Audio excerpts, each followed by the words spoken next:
Pessoal, boa noite a todos que estão nessa live para mais uma aula, da disciplina de Química Orgânica. Dessa vez na segunda unidade, ou unidade 2, tá?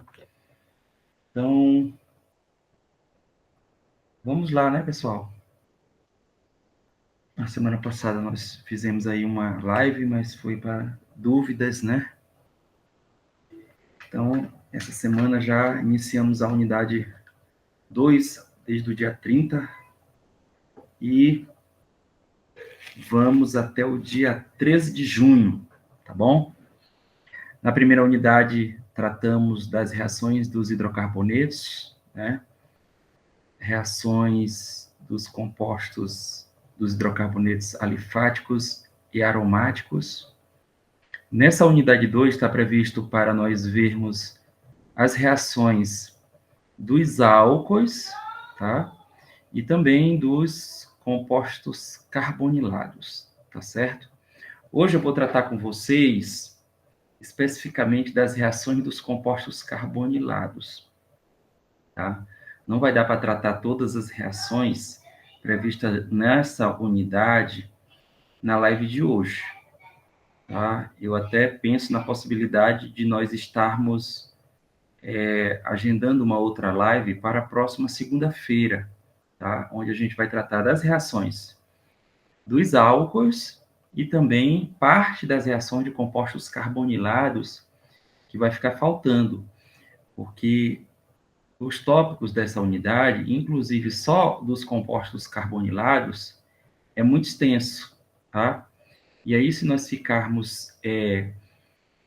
eu já pensei, na verdade, em não deixar da forma como eu havia, como é que eu posso dizer, ministrado na unidade 1, através de videoaula, que nós temos um tempo máximo só de 15 minutos, que o tempo é muito curto. E aí tem algumas disciplinas que são muitos detalhes, que precisam de uma explicação mais detalhada para que vocês possam ter uma compreensão melhor acerca dos tópicos que são programados aí para serem explanados, na disciplina.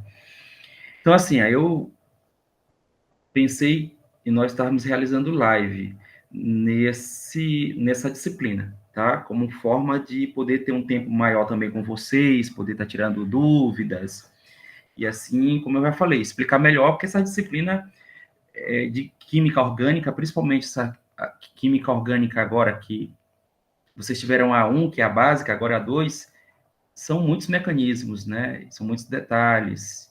E aí eu entendo que pode ser que vocês tenham muita dificuldade. Então, assim, eu preciso de um tempo maior. Mesmo assim, na aula passada foram quase 2 horas de live. E aí, assim, se a gente for pensar, fica chato também para quem não está presente aqui, ter que assistir também 2 horas de live, Vai ter que tirar um tempo, mas assim, eu pensei em fazer em 2 momentos, tá? Não vai ser possível também ministrar todo o conteúdo, porque fica cansativo até para o professor também, Passa muito tempo aqui. E aí, o que acontece? Eu vou ministrar uma parte hoje, e aí eu penso que na próxima semana nós podemos estar marcando um outro momento. Essa unidade só vai terminar dia 13, sexta-feira da próxima semana. Então, até segunda da próxima semana, no máximo, nós vamos estar fazendo um outro momento. Eu acredito que vai ser na segunda-feira mesmo. E eu vou estar explicando os tópicos que ficarem faltando depois dessa live de hoje, tá bom? Então, assim, vamos iniciar a nossa aula. Eu vou colocar aqui no modo de apresentação. Antes da aula, se alguém tiver alguma dúvida, podem ligar o microfone, pode pedir a vez aí, levantar a mãozinha, fiquem bem à vontade. E é assim, nas minhas lives eu não costumo ficar acompanhando muito aqui pelo chat, tá? As mensagens. Então, assim, caso surja alguma dúvida por parte de vocês, o interessante é que vocês usem o microfone de vocês, tá? Pode interromper a aula sem nenhum problema. Pode perguntar, eu estou aqui à disposição de vocês, tá bom? Sem nenhum problema, gente. Estou aqui para deixar as coisas claras para vocês, tá? Poder explicar. E se eu não souber aqui, eu vou buscar para poder estar explicando para vocês, tirando as dúvidas que surgirem aí, tá bom? Então, vamos lá. Alguém tem alguma dúvida? Senão, vou começar a aula. Ninguém? Vamos lá, né? Aqui no modo de apresentação.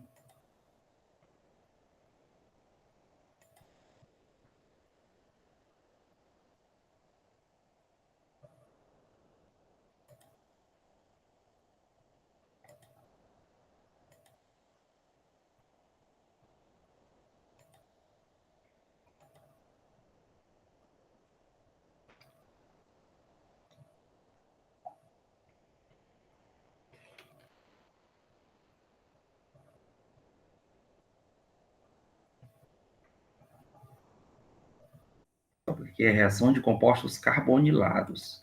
Eu tinha mudado isso aqui, não sei o que foi que não salvou. Então, vamos lá. Unidade 2, reação de compostos carbonilados. Certo? É assim, pessoal, nessa unidade 2, eu coloquei, a previsão é administrar a partir das reações dos álcools e dos compostos carbonilados, tá certo? A parte de compostos de álcools, nós não vamos ministrar hoje. E, assim, álcools não são compostos carbonilados, tá? Nós vamos tratar só das reações dos compostos carbonilados. Mesmo assim, nós não vamos tratar tudo sobre compostos carbonilados hoje, tá? Eu vou precisar de um outro momento para finalizar essa parte de compostos carbonilados, como eu já falei para vocês, e também ministrar a parte de reações de álcools, tá? Então, vamos lá. O que são compostos carbonilados? Vocês já fizeram a disciplina de química básica? Compostos carbonilados são aqueles que apresentam carbonila. Tá? A carbonila é o grupo onde eu tenho aqui um carbono fazendo uma ligação com oxigênio. E essa ligação entre carbono e oxigênio, né, ela é uma ligação dupla, onde eu tenho aí orbitais, né? Eu tenho aqui ligações sigma e ligação pi, uma ligação dupla aí, carbono-oxigênio, tá? Quais são esses compostos carbonilados? São vários, são diversos, tá? Mas aqui eu trago alguns. Por exemplo, cetona. Toda vez que essa carbonila estiver entre dois átomos de carbono, aqui esses grupos R podem ser iguais ou diferentes, tá? Pode ser grupo alquilas, pode ser grupo arilas, tá? Toda vez que essa carbonila estiver entre dois átomos de carbono, é uma cetona. Se tiver ligado a um hidrogênio, é um aldeído. Se tiver ligada a uma hidroxila, o grupo é chamado de carboxila e a função é ácido carboxílico. E aí, inclusive, eu trouxe aqui alguns derivados de ácidos carboxílicos. Por exemplo, eu tenho aqui um grupo que é também chamado de carboxila, mas a função é éster. Observa que eu já tenho aqui a carbonila, tenho aqui o oxigênio, aqui tem um grupo R'. Tem um R' de um lado, R do outro, porque pode ser que eles sejam diferentes. Aqui eu posso ter uma metila, aqui do outro lado pode ser uma etila, e vice-versa. Esse grupo, quando a carbonila está ligada a um oxigênio, é chamado de carboxila também. E a função aqui, quando o grupo é nesse formato aqui, é um éster, tá? Quando eu tenho as duas carbonilas separadas por um átomo de oxigênio, aqui, ó, esse grupo já é chamado de anidrido, a função orgânica já é anidrido. Quando está ligado a um halogênio, a função é aleto de acila, nesse caso aqui, como é um cloro, é cloreto de acila.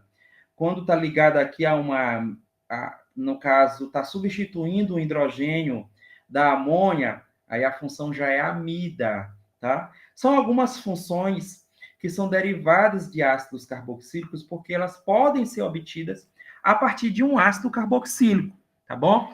Inclusive, nós vamos ver algumas reações aqui. Então, compostos carbonilados são todos aqueles que apresentam o grupo carbonilas, são abundantes na natureza, muitos desempenham um importante papel nos processos biológicos, ou seja, eles estão presentes em hormônios, vitaminas, aminoácidos, drogas, flavonoides, dentre outros, tá? Esses são apenas alguns exemplos, né? Eu tenho diversos aí substâncias, compostos, onde vocês podem encontrar esse grupo carbonilas, tá? Esse grupo carbonila, tá bom? A reatividade das substâncias carboniladas resiste na polaridade do grupo carbonila. O carbono carbonílico, qual é o carbono carbonílico? Esse carbono que está fazendo a ligação com o oxigênio, tá? Então, portanto, ele é o quê? Ele é um eletrófilo. E por essa razão, podemos seguramente prever que será atacado por um nucleófilo, tá? Por que que ele é um eletrófilo, turma? Essa ligação carbono-oxigênio, ela é uma ligação polarizada. Se o oxigênio ele é o átomo mais eletronegativo, eu vou ter a formação de uma carga parcial negativa aqui em torno do oxigênio e uma carga parcial positiva aqui em torno do átomo de carbono. Então, esse carbono vai ter uma carga parcial positiva, ele tem afinidade por quê? Por elétrons, por quem está negativo. Então, se ele aceita elétrons, ele é um reagente o quê? Eletrófilo. E quem vai atacar ele é quem tem elétrons disponível. Quem tem elétron disponível e quem tem afinidade por centros positivos, que nesse caso são reagentes, o que? Chamados ou denominados de nucleófilos, tá bom? Então, eu tenho aqui polaridade, né, do grupo carbonila, polaridade aqui no átomo de carbono, na ligação, na verdade, carbono-oxigênio, sendo que o carbono tem carga parcial positiva e o oxigênio carga parcial, o carbono carga parcial positiva e o oxigênio carga parcial negativa, tá bom? Inclusive, em alguns intermediários reacionais, nós vamos ver que o carbono, aliás, que o oxigênio, ele carrega essa carga aqui positiva, que não vai ser mais nem parcial, se o par de elétrons aqui ele se deslocar para o lado desse átomo de oxigênio, tá bom? Mecanismo geral de ataque do carbono carbonilo por um nucleófilo, tá? Eu tenho aqui, pessoal, uma estrutura aqui genérica, né, de uma carbonila, tá? E aí eu tenho aqui um nucleófilo, essa espécie aqui, Z, é um nucleófilo, porque tem afinidade por quem está positivo. E quem está positivo? Esse carbono aqui, que eu já falei para vocês, que tem uma carga parcial positiva, tá? Esse carbono, ele tem hibridização sp2, porque ele tem aqui um par de elétrons π aqui na ligação carbono-oxigênio, isso aí vocês sabem, tá? E aí, quando esse nucleófilo ataca esse carbono, um par de elétrons π se desloca para o lado do oxigênio. Observa que esse oxigênio aqui ele já adquire uma carga negativa, e essa carga aí ela não é parcial, ela é uma carga quase que podemos dizer assim definitiva. Não é definitiva porque ela vai desaparecer, mas assim, ela não é mais só uma polarização, já é uma carga formada aqui, tá? E aí, pessoal, eu vou ter a formação, tá? Desse intermediário aqui, tá? Esse intermediário, ele não é um intermediário, ele não é planar como esse material de partida aqui, ele é um intermediário tetraédrico. Por que que ele é tetraédrico? Porque esse carbono aqui, ele passa a ter hibridização sp3. Ele tem agora 4 ligações sigmas. Então, tem hibridização sp3, tá? E aí, o que que vai acontecer, turma? Esse Y aqui, ele vai deixar esse intermediário tetraédrico, tá?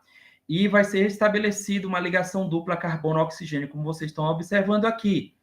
E aí, inclusive, a hibridização desse carbono, ela é restabelecida, passa a ser, de fato, novamente, sp2, tá? E aí eu tenho Y. Observa aqui, nesse mecanismo aqui que estou mostrando geral para vocês, eu tenho aí, turma, uma substituição, tá? Eu tenho uma reação de substituição. E essa substituição ela é nucleofílica. Ela é chamada de substituição nucleofílica sílica, porque esse grupo aqui, independente desse átomo Y que aparece ligado aqui, é chamado de grupo acila, tá bom? Então, a reação é de substituição nucleofílica acila. Esse grupo Y aí, ele vai ser substituído por esse grupo Z, que está entrando. Então, essa reação, como esse grupo Z é um nucleófilo, a reação é de substituição nucleofílica, tá bom? A eliminação de Y ou Z Porque eu tenho um intermediário tetraédrico. O Z pode entrar, mas ele também pode sair, tá? Ele, na verdade, o que acontece aqui é como se fosse uma competição. O Z entrou, mas agora quem é eliminado? Y ou Z? Depende. Depende de quem é a base mais forte.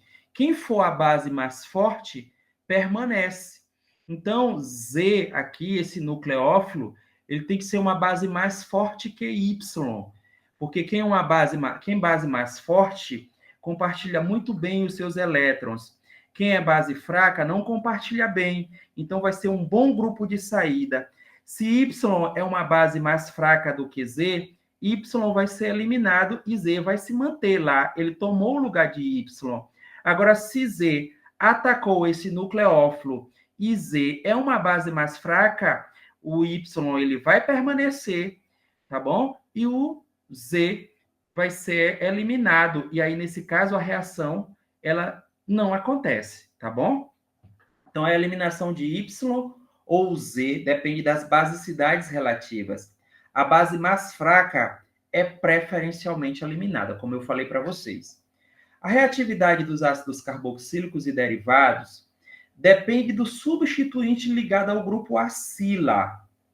Quanto menor a basicidade do substituinte, maior será a sua reatividade, tá bom? Maior será a reatividade do grupo carbonilado. Olha só, por exemplo, eu tenho aqui, turma, um cloro ligado à carbonila, tá? Já nesse outro aqui, onde eu tenho a função anidrido, todo esse grupo aqui, carboxila, tá? Ele já é, podemos dizer assim, uma base mais forte do que o cloro. Então, ele é mais difícil de ser eliminado. Se ele é mais difícil de ser eliminado, o haleto de acila é mais reativo do que o anidrido, tá certo? E assim sucessivamente, vocês podem observar que na frequência eu tenho um éster que é menos reativo do que o anidrido, o ácido carboxílico tem aproximadamente a mesma reatividade que um éster, e uma amida já é menos reativa do que um ácido carboxílico. Então, nessa ordem, eu tenho o haleto de acila mais reativo e aqui a amida menos reativa, tá bom? Se tiver alguma dúvida, vocês perguntem. Liga o microfone e pergunta, tá bom? Estou passando aqui. Reatividade dos ácidos carboxílicos e derivados depende do substituinte ligado ao grupo acila, como eu já falei, isso aí tá a mesma coisa do slide anterior. Quanto menor a basicidade do substituinte, maior será a reatividade. Então, aqui, olha, dá para talvez clarear melhor para vocês, onde eu tenho uns grupos aqui, olha. Eu tenho o cloreto, que está ligado aqui, ó, onde eu tenho o haleto de acila. E eu tenho aqui uma carboxila, que é o grupo característico da função éster, tá? Aqui na função anidrido, tá? Então, olha, o cloreto, como eu falei para vocês no slide anterior, ele é uma base mais fraca, pessoal, tá? Ele é uma base mais fraca. Se é uma base mais fraca, comparando esses dois primeiros grupos funcionais aqui, o haleto de acila e o anidrido, eu vou dizer que o haleto de acila ele é mais reativo. Por que ele é mais reativo? Porque quando ele sofrer ataque de um nucleófilo, esse cloro aqui ele facilmente vai ser eliminado porque o cloro é uma base fraca. Já o anidrido tem o grupo aqui, o grupo carboxila, que é uma base mais forte, é mais difícil de ser eliminada.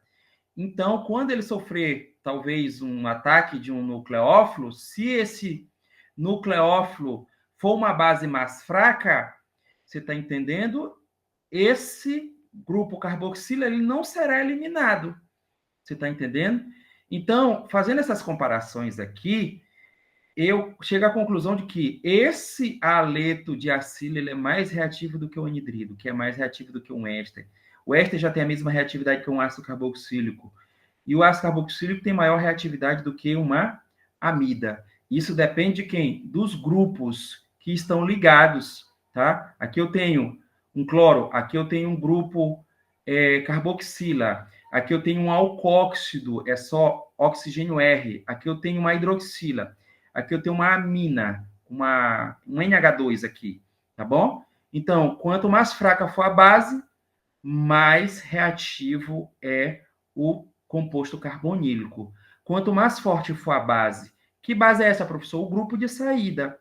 Quanto mais forte for a base, menos reativo ele vai ser. Porque se ele sofreu o ataque de um nucleófilo, se a base, o grupo que está ligado a ele é forte, compartilha muito bem os seus elétrons e não vai ser um bom grupo de saída, então menos reativo vai ser o composto carbonílico. Tá? Eu espero que vocês tenham compreendido isso daí, tá? Porque é interessante, tá bom? Se não tiverem, liguem o microfone que eu repito, tá certo?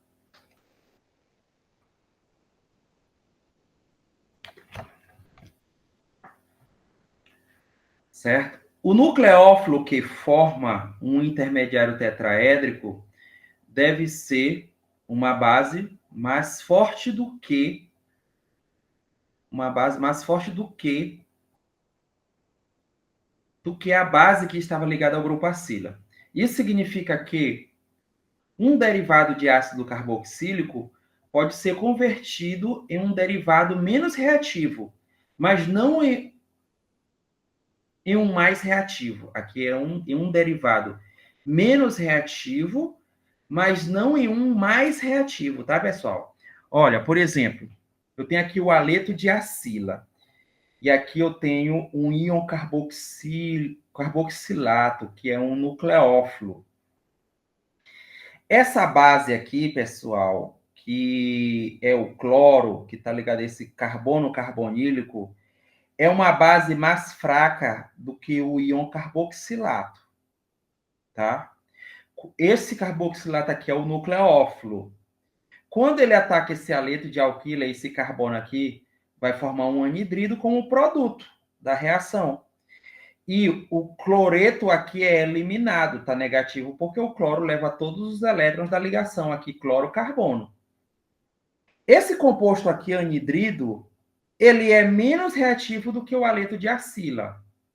Se for para formar um produto menos reativo, esse texto aqui quer dizer o quê? Se for para formar um produto menos reativo, a reação ocorre.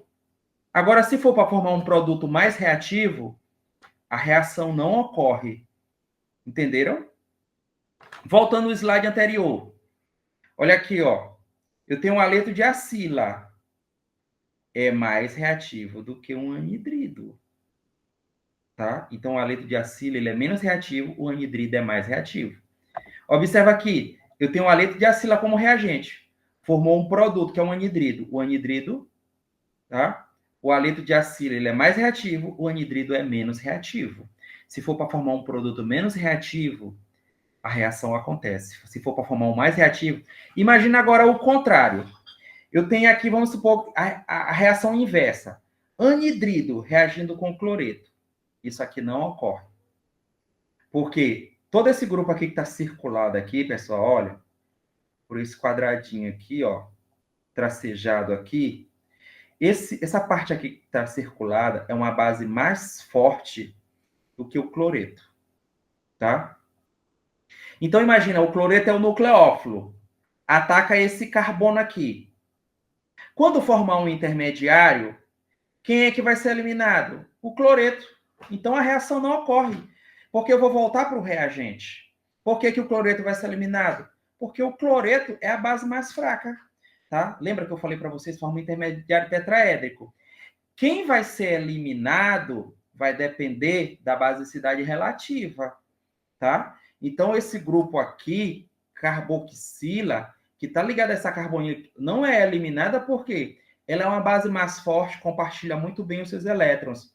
Então, atribuído prioridades aqui, quem é eliminado? O cloro. E aí eu volto para onde? Eu volto para o produto, para o reagente que eu tinha. Então, não forma produto. Então, o que é que eu quero dizer para vocês aqui nesse texto? Que se um composto carbonílico reage com o nucleófilo para formar um produto menos reativo, a reação ocorre. Se for para formar um produto mais reativo, a reação não acontece, tá bom?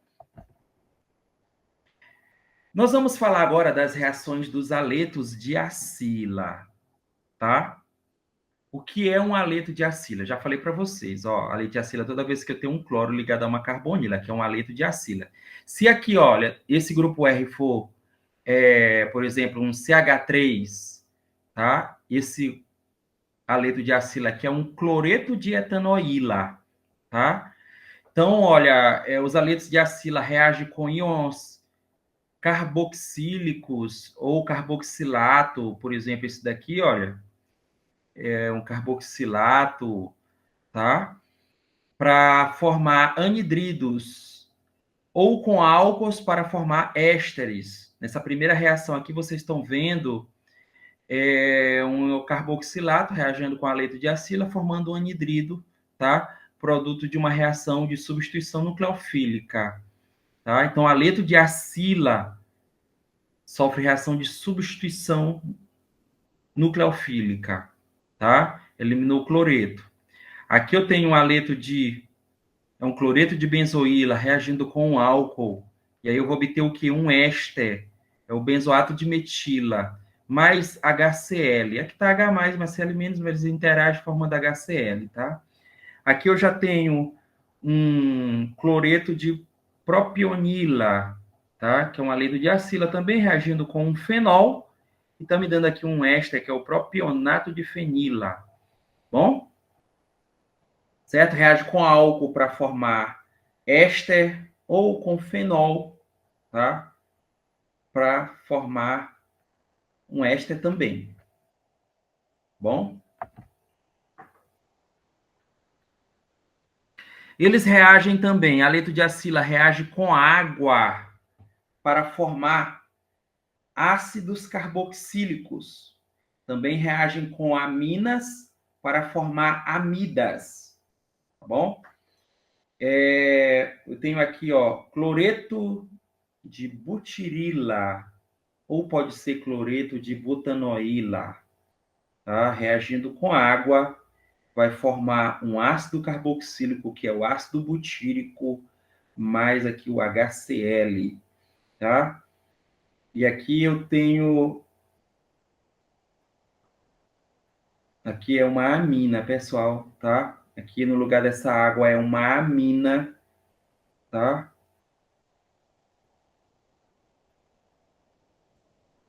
Aqui é uma amina, certo? Vai formar aqui uma amida, tá? Uma amida mais um sal aqui, cloreto de metilamônio, tá certo? Mais cloreto de metilamônio, tá? Então aí tem 5 reações aí de cloretos de acila, tá? Cloreto de acila, no exemplo anterior, eu mostrei com íon carboxilato, formando anidrido, com álcool ou fenol formando éster, com água formando ácido carboxílico e com amina formando amida, tá certo? Vamos ver aqui o mecanismo, tá? Eu trouxe aqui um mecanismo, tá? Porque esses mecanismos eles são parecidos, tá? Mecanismo de substituição nucleofílica. Por exemplo, a reação de formação aí de um éster. Eu tenho um cloreto de etanoíla. A função é cloreto de acila. O nome do composto é cloreto de etanoíla. Com metanol, pessoal, o que acontece? Metanol é o nucleófilo, ataca esse carbono carbonílico, forma esse intermediário aqui tetraédrico, tá? Esse intermediário tetraédrico, ele dá para vocês observar aqui que eu tenho uma estrutura protonada, e aí ela vai ser desprotonada, tá bom? Isso aqui provavelmente é uma outra molécula de álcool, tá, pessoal? Que vai desprotonar, ó, tem um H+ aqui, mas ele vai desprotonar, tá? Esse intermediário tetraédrico aqui que está protonado, tá certo? E aí, quando ele desprotona, eu vou ter esse segundo intermediário aqui tetraédrico, tá certo? Esse segundo intermediário tetraédrico é que vai eliminar esse cloreto, tá? E quando ele elimina esse cloreto, é restabelecida aqui uma ligação π entre oxigênio e carbono. E aí eu vou ter isso aqui como produto, que é o quê? Um éster, mais quem? Mais o cloreto que foi eliminado, tá certo?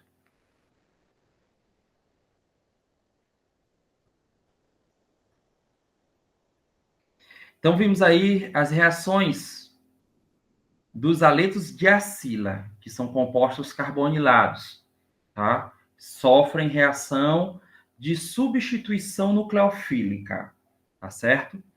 Vamos ver agora reação de ésteres também. Os ésteres, assim como os aletos de acila, são compostos derivados de ácido carboxílico, tá bom? Os ésteres não reagem com íon aleto ou com íon carboxilato, devido a esses nucleófilos serem bases mais fracas do que o grupo alcóxido, tá? Então, não reage com íon aleto, não reage com íon carboxilato. Por quê? Se, imagina, numa hipótese de reagir com um íon aleto, se o aleto é uma base mais fraca, quando formar um intermediário tetraédrico, quem vai ser eliminado? O aleto. O aleto entra e sai. E aí você vai ter o quê? Novamente o seu reagente. Então não formou algo novo, não formou produto. Se não formou produto, a reação não ocorre. Tá certo? Então, com quem os ésteres reagem? Eles reagem com água para formar o quê? Ácido carboxílico e um álcool. Essa reação é reação de hidrólise, tá certo? E aí vocês podem ver aqui, primeiro exemplo, eu tenho o acetato de metila, tá? Reagindo com água em meio ácido, forma aqui um ácido carboxílico, que mais? Metanol, tá? Reação de hidrólise de um éster, tá? Por exemplo, os ésteres estão presentes aonde? Nos óleos, nas gorduras. Quando eles pegam a umidade, o que sofre? O que acontece? Eles sofrem hidrólise. E aí, quando eles sofrem hidrólise, o que acontece com o óleo, com a gordura? Vai acidificando, vai aumentando a acidez, né? E aí, por que aumenta essa acidez? Porque forma ácido. Sofreu hidrólise, né? Forma ácido, e aí vai aumentando o grau de acidez, tá certo? À medida que o óleo, a gordura vai envelhecendo, vai ficando exposto, por exemplo, à umidade atmosférica, tá certo? Um outro tipo de reação que ocorre também com os ésteres, tá? Os ésteres, por exemplo, podem reagir com álcool, tá? Em meio ácido, pode ser por catálise ácida ou pode ser por catálise básica, alcalina. Eu trouxe aqui um exemplo para vocês de catálise ácida. Se ele reagir com álcool em meio ácido ou alcalino, vai formar o que, pessoal? Um outro éster e um outro álcool. Imagina aqui, olha, que esse grupo aqui, alquila, do álcool, ele substitui o grupo alquila aqui do éster. E esse grupo alquila aqui do éster vem e substitui o grupo alquila do álcool. É como se houvesse aqui uma troca, tá? Mas é uma reação na verdade, é uma reação de substituição nucleofílica, tá? E aí aqui formou, a partir do benzoato de metila com etanol, formou benzoato de etila e metanol. Observa que o álcool que eu usei foi etanol e formou o que? Metanol. O éster foi benzoato de metila, formou o quê? Benzoato de etila, tá certo? Como é chamada essa reação? É chamada de reação de transesterificação, pessoal. Essa reação de transesterificação, ela é uma reação importante, tá? Por exemplo, aonde é aplicado, nós temos essa reação? Na reação de obtenção do biodiesel, tá? Que são usados, por exemplo, óleos, tá? Óleos vegetais, que são ou de origem vegetal ou animal, que reagem, por exemplo, com álcool, e aí formam uma mistura de ésteres, tá? Essa reação é chamada de reação de transesterificação, tá certo?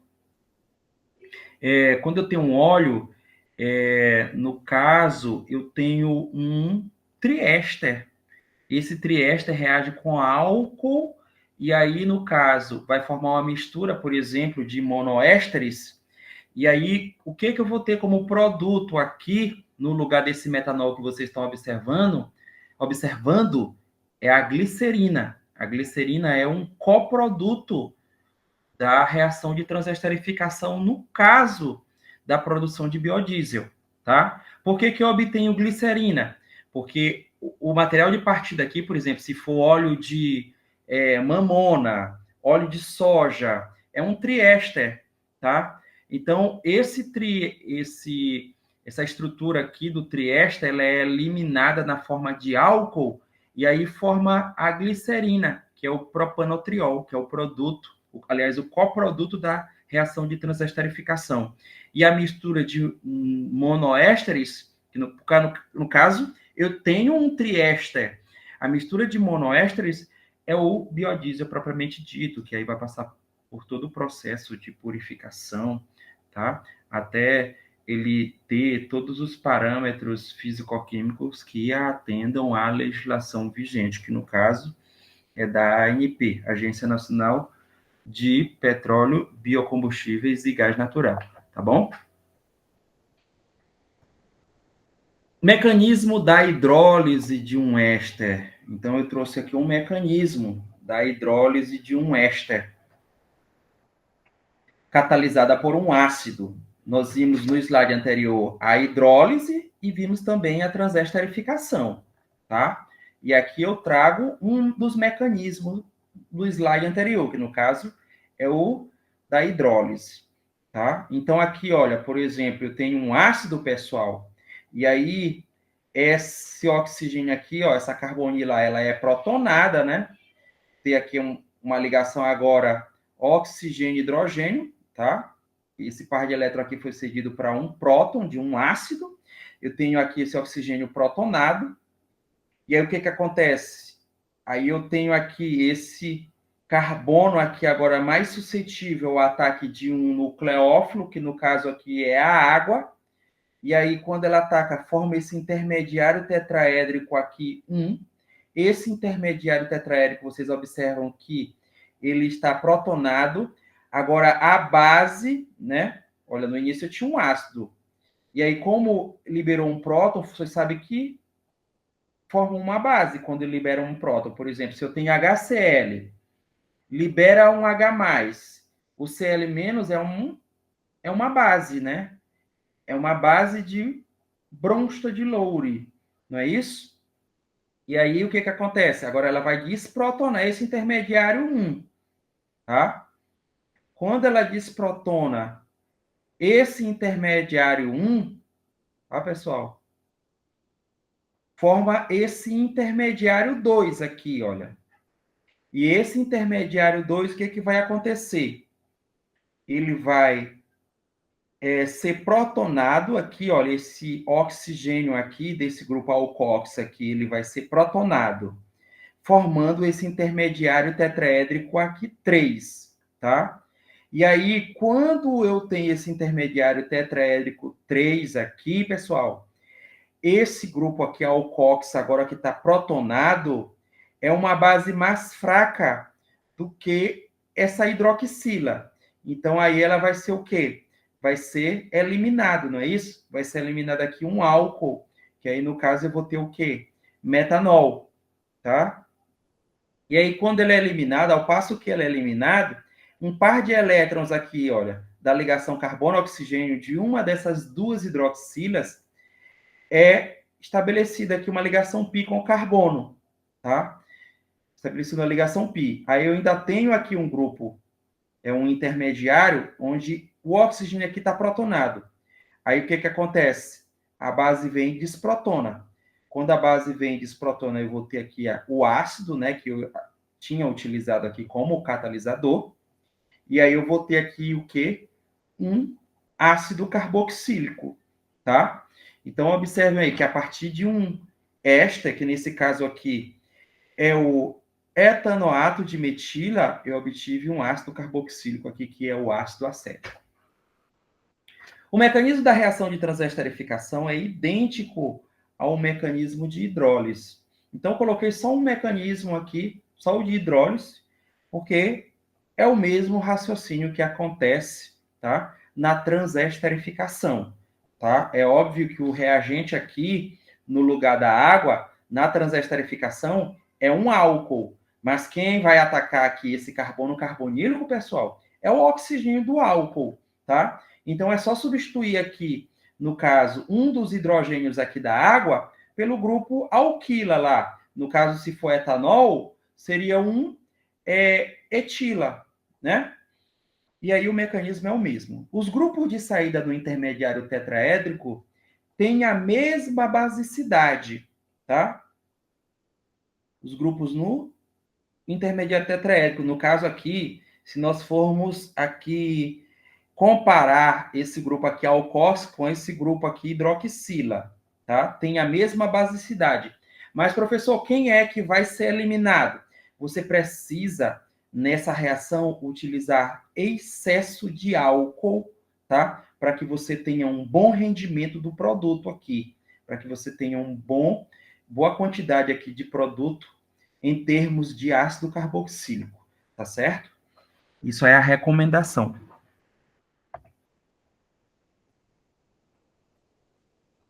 O que mais? Reações de ácidos carboxílicos. Nós vimos de haleto de acila, de ésteres e agora de ácido carboxílico. Ácido carboxílico aí que, na verdade, podem ser utilizados, né, para obter haleto de acila, anidrido, éster, como eu já falei para vocês, tá? Então, pode sofrer reação também de substituição nucleofílica acílica, tá? E eles só sofrem esse tipo de reação, pessoal, quando eles estão na sua forma ácida. Como assim, professor? Na forma ácida, aqui protonado, tá? Do contrário, eu teria, por exemplo, o grupo aqui carboxila, sem esse próton, tá? Mas eles só reagem na forma ácida. Porque quando eu tenho o íon carboxilato, eu teria ele na forma básica, tá? Seria o contra-íon. Então, na forma básica, o íon carboxilato, ele resiste ao ataque de nucleófilos. Na verdade, em vez de um nucleófilo atacar, por exemplo, o carbono carbonílico, lá esse carbono carbonílico vai ser resistente e qualquer espécie positiva que eu tiver no meio reacional, ele vai reagir com o oxigênio lá do carboxilato, que está negativo. Embora esse íon carboxilato, ele seja, como é que eu posso dizer, estabilizado por efeito, por ressonância, né? Eu tenho conjugação do íon carboxilato, tá bom? Assim como os ésteres, os ácidos carboxílicos não reagem com íons haleto, tá? E íon carboxilato, tá? Eles não reagem com íon haleto e íon carboxilato. Eles reagem com álcools para formar ésteres, tá?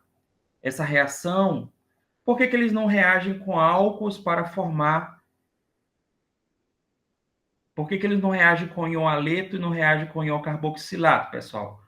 Porque esses íons, né, os íons haletos e íon carboxilato, é uma base mais fraca, digamos assim, né, do que a hidroxila, tá? Então, se eles reagissem na etapa intermediária, eles iriam eliminar os mesmos reagentes que foram adicionados, tá? Para formar um intermediário tetraédrico. Aí você voltaria para o produto. Então, nesse caso, a reação não acontece, tá? Mas eles reagem com quem? Uma reação clássica. Ácido carboxílico reage com álcool para formar éster, acetato de metila. Nesse caso aqui eu tenho como produto, ó, usei ácido acético mais álcool metílico. Esse álcool metílico ele tem que ser em excesso, forma aqui acetato de metila mais água. Essa reação, pessoal, de esterificação, em homenagem a quem realizou estudos acerca do mecanismo dessa reação foi Emiliano Fischer. Essa reação é chamada de reação de esterificação de Emil Fischer, tá? É o esterificação de Fischer, tá?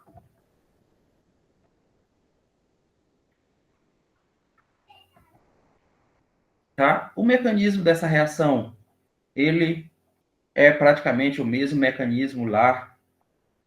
Eu coloquei aqui o mesmo mecanismo aqui, pessoal, onde eu tenho a, a reação de um éster com um álcool, tá? Reação de transesterificação ou uma reação de hidrólise, tá bom? É o mesmo mecanismo que vai acontecer aqui, tá bom? Se alguém tiver alguma dúvida, pode perguntar. Aí vamos ver as reações agora dos aldeídos e cetonas. Os aldeídos e cetonas, pessoal, já adianto para vocês que eles reagem diferentemente dos ácidos carboxílicos e derivados, tá? Eles reagem diferente. Por quê? Porque os grupos que estão ligados à carbonila são hidrogênios ou alquilas. E esses grupos são bases fortes, tá? Então é muito difícil deles se desprenderem da carbonila. Então, eles não vão sofrer reação de substituição. Eles vão sofrer reação de quê? De adição. Então, ácidos carboxílicos e derivados sofrem reação de substituição nucleofílica. Aldeído e cetona sofrem reação de adição nucleofílica. Então, os grupos que estão ligados à carbonila, em um aldeído e uma cetona, não serão substituídos. E os reagentes que forem colocados em contato com aldeído e cetona, eles serão adicionados.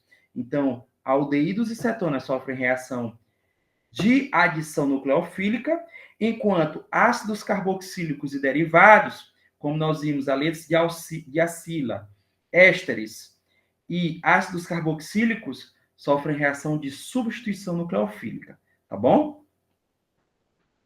O carbono carbonílico de um aldeído e uma cetona estão ligados a hidrogênio e a grupo alquila ou arila. Por exemplo, aqui eu tenho dois aldeídos, tá? Sempre que essa carbonila estiver ligada pelo menos a um aldeído, o grupo é chamado, pessoal, de formila, tá? Ou aldoxila.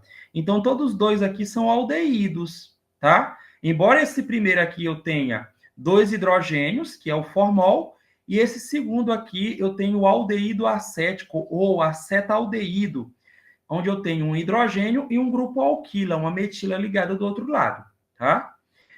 Se eu tiver essa carbonila entre dois carbonos, como eu já falei para você no início dessa live, eu vou ter o quê?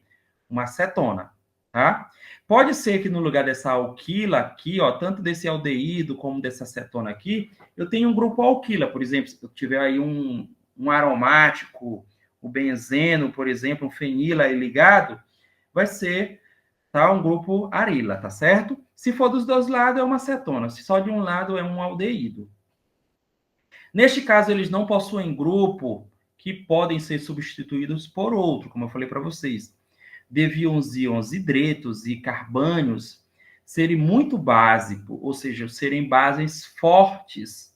Portanto, não serão substituídos por nucleófilos em condições pelo menos normais, tá? São em condições drásticas ou muito específicas, tá bom? Porque aí seria eliminado aqui, ó, não mais um próton, seria um hidreto, porque teria que levar o par de elétron. Só que esse hidrogênio compartilha o par de elétron muito bem com essa carbonila e é difícil dele sair. Então, ela é uma base muito forte. Da mesma forma, grupos alquilas, que são grupos o quê? Doadores de elétrons.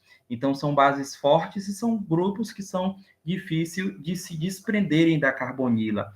Portanto, repetindo, reiterando, eles sofrem, aldeídos e cetona, sofrem reação de adição nucleofílica, tá bom?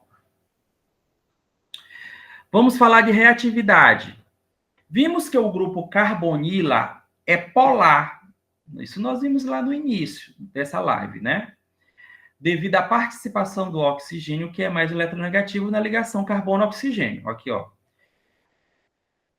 A polarização. Carga parcial positiva no carbono, parcial negativa no oxigênio. Por que, que o oxigênio aqui está com a carga parcial negativa? Devido a ser mais eletronegativo que o carbono, tá?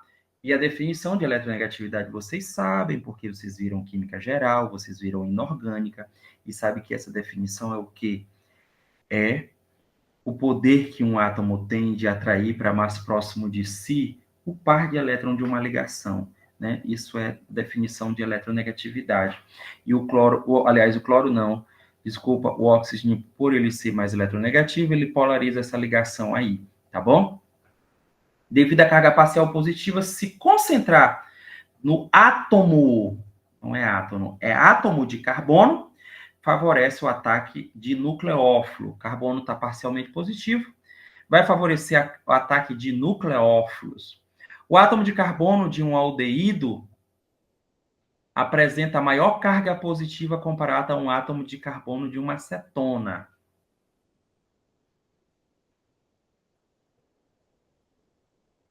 Devido ao hidrogênio ser retirador de elétron, comparado com um grupo alquila de uma cetona, tá, pessoal? Se eu pegar, por exemplo, aqui, ó, eu tenho um aldeído e aqui eu tenho uma cetona, tá? Esse carbono aqui, ele está parcialmente positivo. Se eu tiver dois grupos R, esses grupos R são doadores de elétron, ele vai diminuir a deficiência que esse carbono aí, carbonílico, tem por elétrons. Então, se ele diminui a deficiência que esse carbono que está positivo aqui tem por elétrons, o que, que vai acontecer? Traduzindo, ele vai diminuir a reatividade.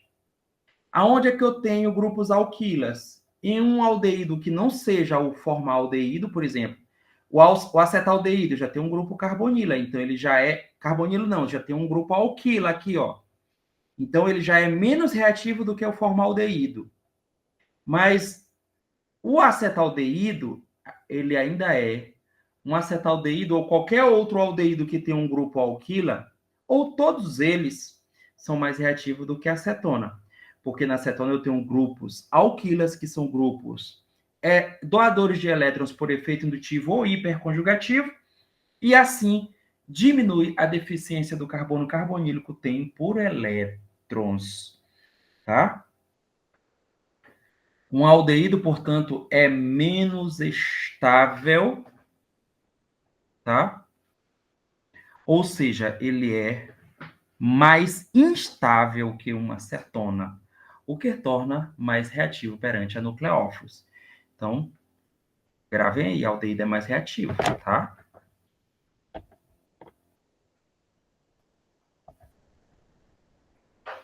Como reagem aldeídos e cetonas? Vocês já sabem, eu já falei para vocês, né? Já antecipei. Como os grupos de um aldeído ou cetonas ligados à carbonila são base muito forte, estes não podem ser substituídos em condições normais. Portanto, aldeídos e cetonas sofrem reação de adição nucleofílica. Então, aqui eu tenho um nucleófilo que vai ser adicionado à carbonila, tá? E aí, pessoal, o que que acontece? Aqui formou um produto de adição nucleofílica. Aqui, embora seja uma reação genérica, dá para vocês ver que formou aqui uma hidroxila. Então, aqui eu tenho um álcool, tá? Geralmente, quando eu tenho aqui uma reação de adição nucleofílica a por exemplo, aldeído ou uma acetona, é lógico que depende muito da reação, tá? Alguns exemplos nós vamos ver agora aqui, tá bom? Aldeídos e cetonas sofrem reação de adição nucleofílica com íons hidretos e com carbono nucleofílico, tá? Então, esse Z aqui pode ser um carbânio, tá? Carbono nucleofílico é um carbânio, ou pode ser um hidreto. O hidreto é quando tem um par de elétrons lá no oxigênio, uma carga negativa, tá bom? Ele vai e ataca, olha, e forma esse intermediário aqui tetraédrico com carbono sp3, certo? E aí, esse oxigênio aqui, do intermediário tetraédrico, ele captura um próton aqui de um ácido, formando aqui o produto de adição nucleofílica, tá? Esse produto de adição nucleofílica, ele é estável, tá? Ele é estável se esse nucleófilo aqui que foi adicionado, ele for um carbono ou um carbânio ou um hidreto, tá? Se for um carbono ou for um hidrogênio. Se o nucleófilo Z não for eletronegativo, como assim, pessoal, eletronegativo? Se não for um oxigênio, se não for um nitrogênio, esse intermediário tetraédrico aqui, ele será estável, tá? Ele será um íon alcóxido, tá? Como vocês podem observar aqui, esse intermediário todo aqui eu chamo de alcóxido. E aí ele pode ser protonado, tá? Por esse ácido aqui, ó, que eu estou utilizando nessa segunda etapa, como eu falei para vocês, ou pelo próprio solvente da reação, tá? E aí, quando acontece, tá, a protonação dele, ele captura aqui um próton, forma esse produto aqui também estável, tá? Porque ele pode ser instável se esse nucleófilo aqui que entrou for um oxigênio ou um nitrogênio. Eu trago isso no seguinte slide agora. Vamos lá. Se o nucleófilo Z for eletronegativo, por exemplo, oxigênio, se for igual a oxigênio ou nitrogênio, tá? Eu já tenho aqui, ó, por exemplo, o produto da reação anterior. Ó, dessa reação aqui. Isso aqui é o produto, tá? Aí vocês imaginam que esse Z aqui é um oxigênio ou um nitrogênio, tá? Então, o intermediário tetraédrico é instável e o produto é instável também, tá? Então, o que, que vai acontecer? Ele vai ser protonado, o intermediário tetraédrico sofreu, nesse caso aí, uma dupla protonação, tá? Aqui, olha, vocês observam, esse intermediário tetraédrico sofreu uma protonação, formou esse produto. E aí eu vou ter uma nova protonação. Observa que lá no próximo slide eu vou ter esse produto aqui, ó. Aí eu tenho ele, vai sofrer uma outra protonação. E aí eu vou ter aqui agora, tá? É um álcool protonado. O álcool protonado, o que que acontece com ele? Ele elimina a água. Eliminando água, pessoal, eu vou ter isso aqui como produto, tá? E aí, se esse Z aqui for, por exemplo, um oxigênio, né? Eu teria aí uma carbonila, se esses dois grupos R aqui forem alquilas, né? E essa reação, nesse caso, ela é chamada de reação de adição-eliminação, tá? Ela é chamada porque o nucleófilo ele é adicionado, mas é eliminada uma água. Aí eu tenho uma desidratação. Então eu tenho aí tanto adição como também tenho eliminação. E a reação é chamada de reação nucleofílica de adição-eliminação. Essa adição-eliminação ela acontece, como eu já falei para vocês. Se na reação esse nucleófilo aqui ele for um átomo de oxigênio ou um átomo de nitrogênio, tá, pessoal? Como assim, professor? Se for por exemplo, um alcóxido, se for, por exemplo, um amideto, tá? Uma espécie que contenha o par de elétrons concentrado no nitrogênio ou no oxigênio, tá? Não estou dizendo aqui que vai ser o oxigênio e o nitrogênio isolado, não. É a espécie que contém esses átomos, tá bom? E aí eu trouxe uma reação, tá? Essa reação ela é bem clássica, é uma reação muito importante, tá? Na síntese orgânica, que é uma reação com reagente de Grignard, tá? Se chama-se Grignard, pronúncia, tá? Pessoal, olha, aldeído, por exemplo, se for um formol com um reagente de Grignard, eu vou obter um álcool primário, como produto.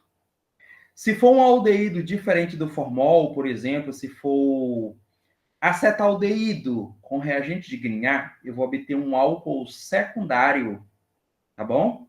Se for uma acetona com reagente de Grignard, eu vou obter o quê? Um álcool, não é secundário não, pessoal, desculpa, é um álcool terciário, tá bom? É um álcool terciário. Então, aqui eu tenho a reação geral, onde eu coloquei aqui um aldeído. O reagente de Grignard, pessoal, é esse composto aqui que vocês estão observando. Esse grupo alquila aqui, ele pode mudar, tá bom? Pode ser uma fenila, pode ser uma propila, pode ser uma metila, tanto faz. Pode variar essa cadeia alquílica aí, tá? Esse reagente de Grignard aqui, ele é chamado de brometo de etilmagnésio. Na primeira etapa da reação, eu adiciono esse reagente de Grignard. Pessoal, essa reação eu já fiz, tá? Essas reações aí de compostos carbonilados com Grignard. É uma reação linda, interessante, mas é uma reação melindrosa, que nós temos que ter muito cuidado. É uma reação muito exotérmica, tá? E a gente coloca lá os reagentes, e quando a gente vai adicionando esse composto para formar o Grignard, essa reação ela tem que ser... A gente pode preparar, no caso, esse Grignard in situ, tá? A gente prepara no próprio meio reacional. Por exemplo, eu não tenho reagente de Grignard pronto. Eu preparo esse reagente de Grignard. Essa reação ela é muito exotérmica. E aí eu confesso para vocês que uma das reações... houve explosão na época que eu estava fazendo uma reação dessa, tá? Ela é muito isotérmica, libera muito calor. E se a gente adicionar lá o haleto de alquila que a gente utiliza para preparar esse Grignard, se não for lento, gota a gota e devagar, são horas de reação. Essa reação ela explode, quebra, arrebenta com tudo. Tá? Foi uma das primeiras reações que eu fiz logo no doutorado, e é assim, muita inexperiência, e aí, pessoal, serviu de aprendizado, tá? Mas eu aprendi a fazer Grignard, tanto que depois eu preparei outros álcools lá, a partir de compostos carbonilados, de aldeídes e cetonas, tá? E a gente conseguiu fazer tranquilamente, preparar os produtos lá de interesse, tá? Mas é uma reação, assim, muito linda, interessante, tá? E aí, na primeira etapa, a gente adiciona, pessoal, se tiver já pronto, o Grignard. Depois, tá? Na segunda etapa, depois do intermediário formado, é que a gente adiciona o ácido na segunda etapa da reação, tá? E aí vai formar o quê? Se eu tiver o acetaldeído, como eu falei para vocês, aqui é o acetaldeído. Eu vou obter um álcool secundário. Nesse caso aqui, esse álcool é o álcool sec-butílico ou butandoizol, tá? Ou butandoizol, tá bom? Só corrigindo novamente aqui, acetona mais reagente de Grignard não é álcool secundário, é álcool terciário, tá bom? Vamos para o próximo slide. E aqui, pessoal, eu trouxe o mecanismo da reação com reagente de Grignard, tá? Eu trouxe com aldeído, porque com acetona é a mesma coisa. O que vai mudar? Só muda esse hidrogênio aqui, que é um grupo alquila ou arila. Só isso. Nesse caso aqui do produto, você substituiria esse hidrogênio por um grupo alquila ou uma arila. E aí vocês teriam quem? Um álcool terciário. Por que um álcool terciário? Porque no caso da cetona, vocês teriam, no caso do álcool, vocês teriam aí uma hidroxila ligada a um carbono terciário, né? Mas só que eu parti de um aldeído. Como eu parti de um aldeído, eu tenho uma hidroxila que é ligada a um carbono secundário. Então, é um álcool secundário. Então, quem é o meu nucleófilo? É o brometo de etilmagnésio, é o reagente de Grignard. Tá? Esse par de elétrons aqui, carbono, magnésio, ele vai ser adicionado a esse carbono carbonílico, formando... Aqui precisou aqui, pessoal, de uma seta, bem aqui, ó. Precisou aqui de uma seta, tá?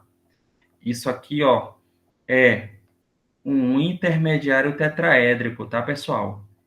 Isso aqui é um intermediário tetraédrico, não tem nada a ver com esse reagente de Grignard, que não tá ligado a ele, não.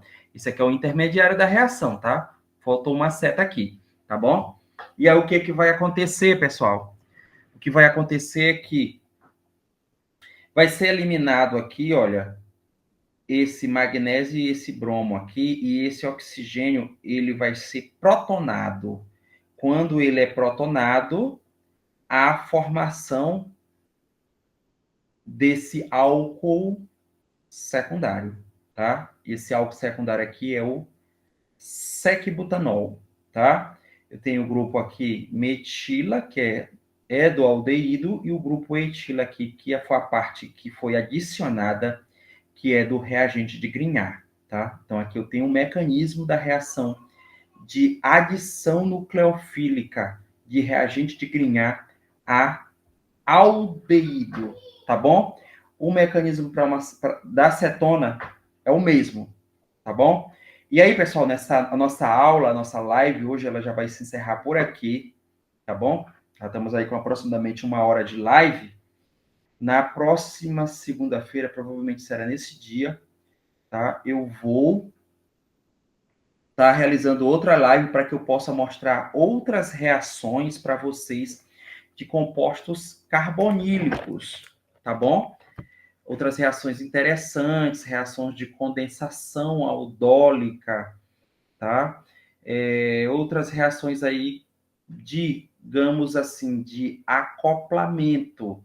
Essas reações de acoplamento são ligações, por exemplo, carbono-carbono. Como vocês podem observar aqui, eu estou aumentando a quantidade de átomos de carbono em relação ao material de partida, ao aldeído. Eu tenho mais carbono aqui no meu produto. Então, isso é uma reação de acoplamento. A ligação carbono-carbono, ela é de muito interesse na síntese orgânica, tá? Certo? Então, na próxima semana, eu vou mostrar outras reações aí clássicas dos compostos carbonilados, inclusive reações via, como é que eu posso dizer, reação de condensação aldólica, tanto em meio ácido como em meio básico. As reações, como é que elas acontecem quando eu tenho um enolato reagindo com uma cetona ou um aldeído em uma condensação, tá? Todas essas reações aí eu vou estar mostrando para vocês na próxima aula. E a nossa live de hoje se encerra por aqui. Nós temos como a nossa mensagem aí clássica, né? Todos os dias nós temos a oportunidade de aprender e dar o nosso melhor. Por isso, não desperdice essa oportunidade, entregue o seu melhor todos os dias. Eu creio que essa live de hoje é suficiente para vocês estudarem aí e debaterem, discutirem no decorrer da semana, além de outros tópicos aí que foram deixados através de PDFs, também para que vocês possam estar estudando, lendo os materiais. Na próxima segunda, a gente retorna com outra parte dessa reação de composto carbonilado e também dúvidas, caso ou eventualmente vocês tenham, tá? E será também importante para que vocês possam estar respondendo o questionário ensaio que foi disponibilizado para vocês, tá bom? Qualquer dúvida, me envie e-mail, eu estarei à disposição de vocês. Amanhã, até o início da tarde, no máximo, essa live estará à disposição daqueles, na verdade, de todos, tanto os que participaram como dos que não participaram da live de hoje. E se vocês tiverem alguma dúvida, podem perguntar, eu estou à disposição de vocês.